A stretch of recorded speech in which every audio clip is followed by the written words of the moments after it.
Welcome back to my channel. आज हम पढ़ने वाले हैं चैप्टर 5 में लाइंस एंड एंगल्स। तो सबसे पहले इंट्रोडक्शन के लिए हमें इंट्रोडक्शन का पार्ट करेंगे हम, जिससे हमारे आगे की एक्सरसाइज इजी वे में हम सॉल्व कर सकें। ठीक है, तो सबसे पहले बात आती है यहाँ पे पॉइंट की। ये पॉइंट क्या होता है? So point is something which denote the location of something. Okay, so point क्या होता है? जो लोकेशन को डिनोट करता है। अब क्वेश्चन आता है कि पॉइंट की डायमेंशन क्या होती है। अब सबसे पहले तो हमें ये समझना होगा डायमेंशन क्या होता है। सो डायमेंशन जस्ट जिसमें अगर लेंथ है ना, तो वो एक डायमेंशन है। लेंथ, ब्रेथ, हाइट, तो ये एक डायमेंशंस होती हैं। तो अगर हमने एक लाइन खींची, जैसे मैंने एक यहाँ पे लाइन खींची, तो ये किसमें, इसमें क्या है? ओनली लेंथ है क्या? इसमें ब्रेथ है, हाइट है? नहीं है ना, इसमें केवल है लेंथ। तो यहाँ पे क्या होगा, इसलिए ये वन डायमेंशनल, क्योंकि इसमें वन डायमेंशन है, ओनली लेंथ। अब हमने एक यहाँ पे रेक्टेंगल बनाया, तो रेक्टेंगल में यहाँ पे क्या आ गया? Length and breadth. यहाँ पे है लेंथ एंड ब्रेथ दोनों, तो दो डायमेंशन है इसमें, इसलिए ये हो जाएगा टू डायमेंशनल। अब उसके बाद आता है थ्री डायमेंशनल में क्या क्या होता है? Length, breadth and height. अब मैंने यहाँ पे डाइस बनाया है, यहाँ पे लेंथ होती है, यहाँ ब्रेथ होती है, और ये जो इस साइड में होती है वो हाइट होती है। ओके, सो इसमें थ्री डायमेंशन है, इसलिए इसको हम बोलेंगे 3D फिगर, इसको बोलेंगे 2D फिगर, एंड इसको बोलेंगे 1D फिगर। अब पॉइंट क्या होता है? उसमें कौन सी डायमेंशन होती है? 1D होता है फिगर, 2D होता है, 3D होता है। सो पॉइंट में ना तो लेंथ होती है, ना ब्रेथ होती है, और ना ही हाइट होती है। सो पॉइंट क्या हो गया? Point is a dimension less. Okay, अब उसके बाद आता है लाइन। पॉइंट्स, लाइन कैसे बनी? अब बहुत सारे पॉइंट से मिलकर ही लाइन बनती है। ठीक है, सो लाइन क्या होती है? कि बहुत सारे पॉइंट से मिलकर जो बनती है लाइन होती है, लेकिन लाइन को हम काउंट नहीं कर सकते, ये इन्फिनाइट होती है। इस एरो का मतलब ही है कि ये इन्फिनाइट, राइट साइड इन्फिनाइट तक जाएगी एंड लेफ्ट साइड भी इन्फिनाइट तक जाएगी, है ना। सो लाइन क्या होती है? इन्फिनाइट, इसको हम काउंट नहीं कर सकते। सो ए बी के ऊपर जो एरो लगा है, इसका मतलब है दोनों साइड एरो लगा हुआ है, सो ए बी का मतलब है इसके ऊपर जो लाइन है वो इन्फिनाइट लाइन है, और बी ए बी इसके इक्वल होगा बी ए। ठीक है, मतलब ए से जो ए और बी दोनों ही इन्फिनाइटली लाइन बढ़ती जा रही है ना। अब उसके बाद क्या होता है? Line segment. अब लाइन सेगमेंट क्या है? सो जो इन्फिनाइट लाइन होती है उसी का जो एक पार्ट होता है shortest distance between two points, है ना। मान लो अपनी क्लास में किसी को वॉशरूम जाना है, तो वो क्या करते हैं? यहाँ से बिल्कुल शॉर्टेस्ट डिस्टेंस से जाएंगे, लेकिन जब लौटेंगे तो ऐसे ऐसे घूम घूम के लौटेंगे, है ना। सो जो शॉर्टेस्ट डिस्टेंस होती है वही होती है लाइन सेगमेंट। सो शॉर्टेस्ट डिस्टेंस में हम एरो नहीं लगाते, क्योंकि ये तो फाइनाइट होती है ना। लेकिन जो लाइन होती है ये हमेशा याद रखना, ये इन्फिनाइट होती है, इसे काउंट नहीं कर सकते। लेकिन लाइन सेगमेंट को हम काउंट भी कर सकते हैं, मेज़र भी कर सकते हैं, इसकी लेंथ कितनी है, और जो शॉर्टेस्ट डिस्टेंस होती है दो पॉइंट्स के बीच में, उसी को हम क्या बोलते हैं? Line segment. अब उसके बाद आ जाता है रे। अब ये रे क्या होता है?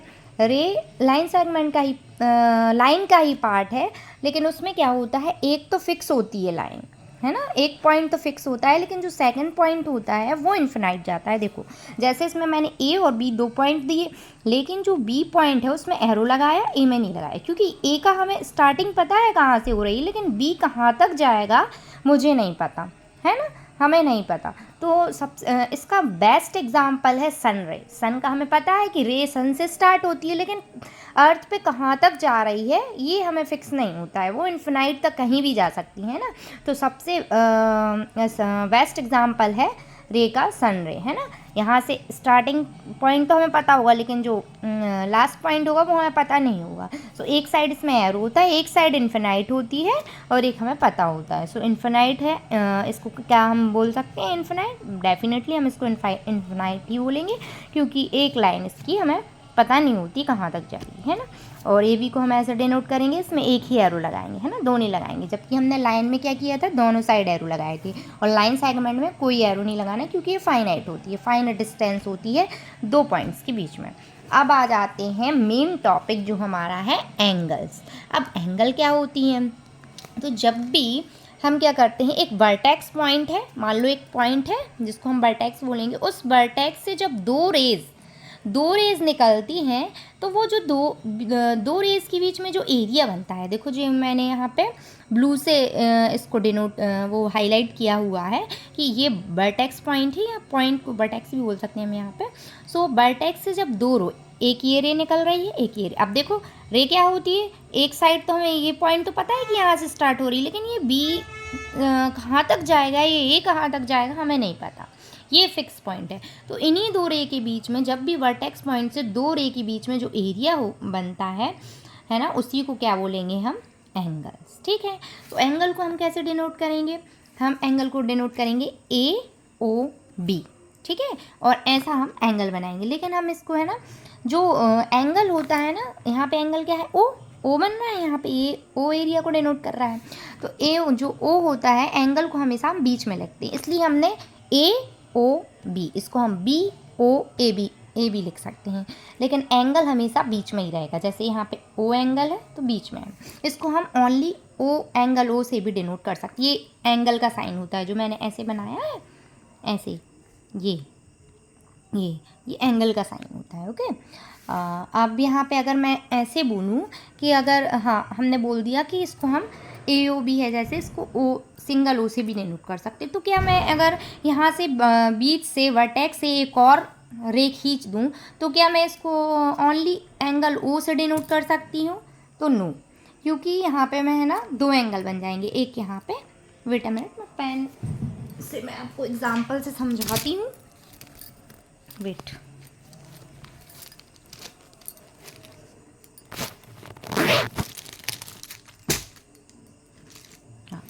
जैसे देखो यहाँ पे अगर मैं ये बोल रही हूँ, मेरा क्वेश्चन ये है कि यहाँ पे जैसे मैंने बोला कि इसको हम एंगल ए ओ बी, इसको हम एंगल ओ भी लिख सकते हैं। ठीक है, तो क्या यहाँ पे जो मैंने बीच से एक और रे खींच दी है, तो क्या मैं इसको ओनली एंगल ओ लिख सकती हूँ, कैन आई राइट?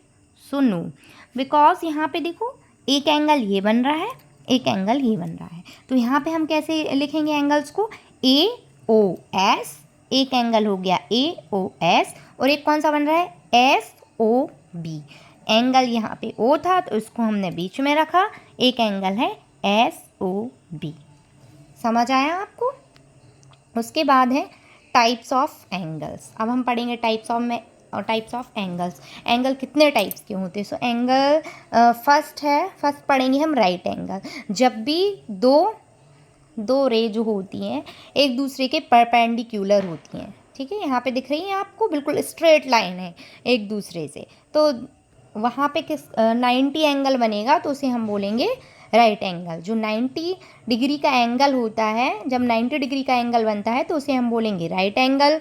और उसके बाद आता है एक्यूट एंगल। अब एक्यूट एंगल क्या होता है? जो लेस देन 90 डिग्री हो। अगर एंगल 90 डिग्री से कम होता है तो वहाँ पे होता है एक्यूट एंगल। और उसके बाद आता है ऑब्ट्यूज एंगल।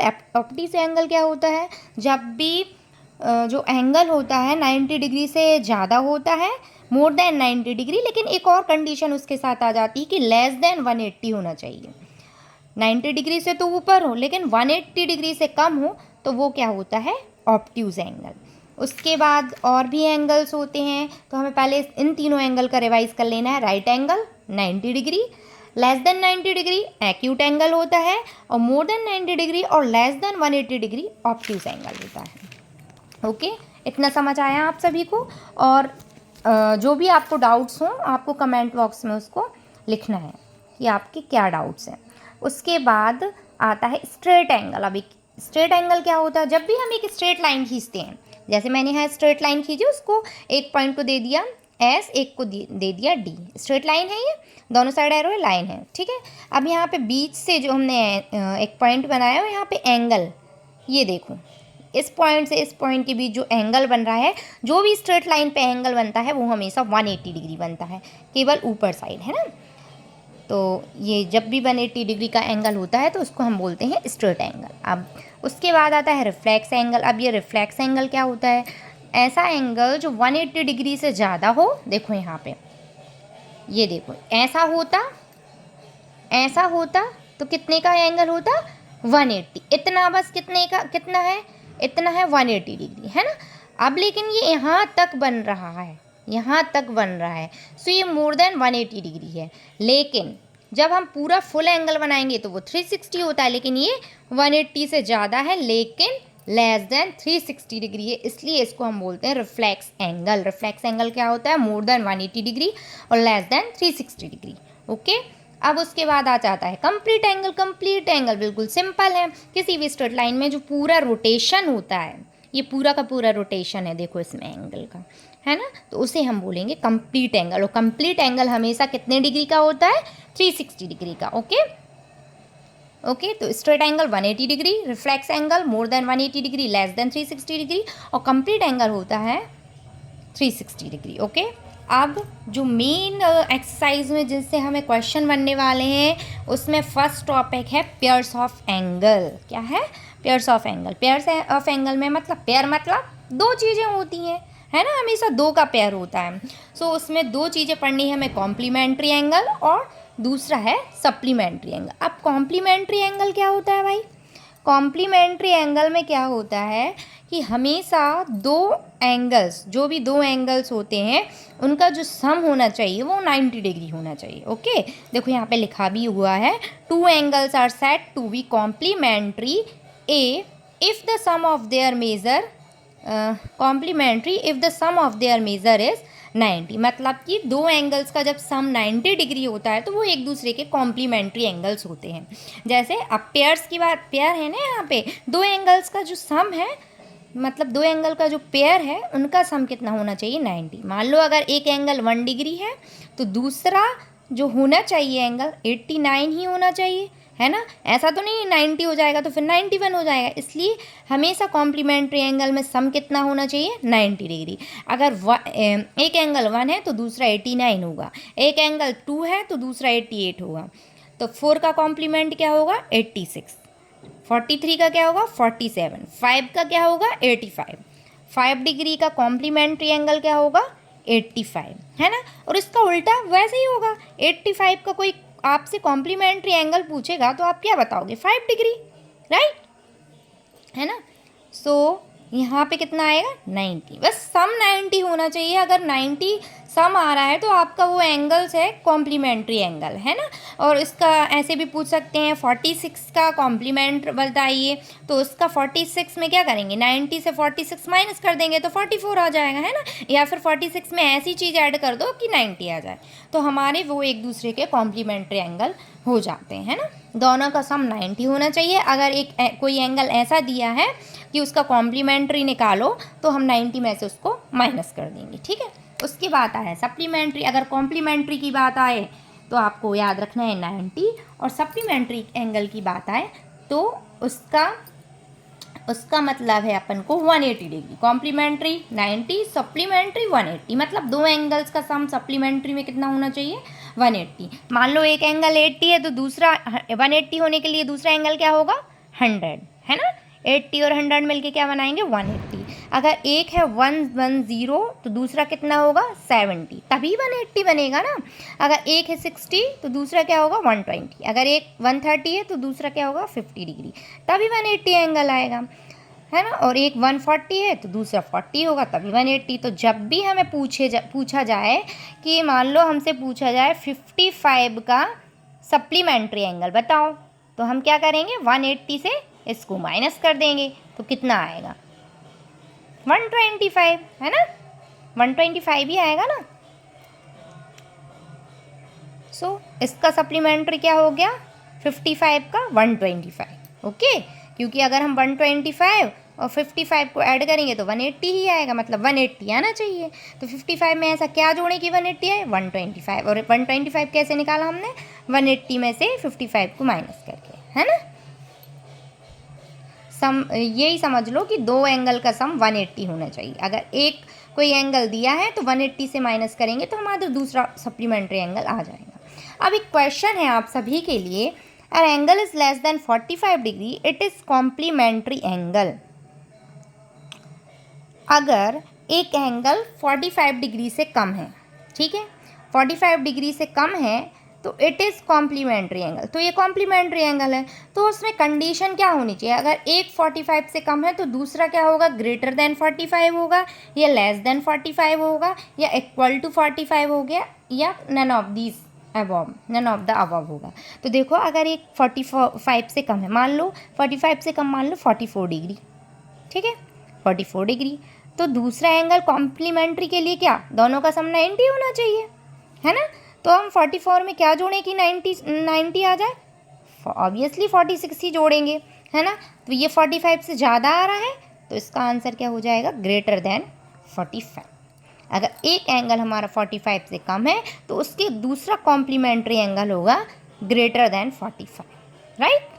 अगर 43 होता, क्योंकि बोला है ना लेस देन 45, तो भी 47 होता, तो भी ग्रेटर देन होता 45, तो लेस देन है तो कॉम्प्लीमेंट्री क्या होगा, ग्रेटर देन, है ना। अगर ग्रेटर देन 45 होता तो आंसर लेस देन 45 होता। समझ में आ रहा है आपको।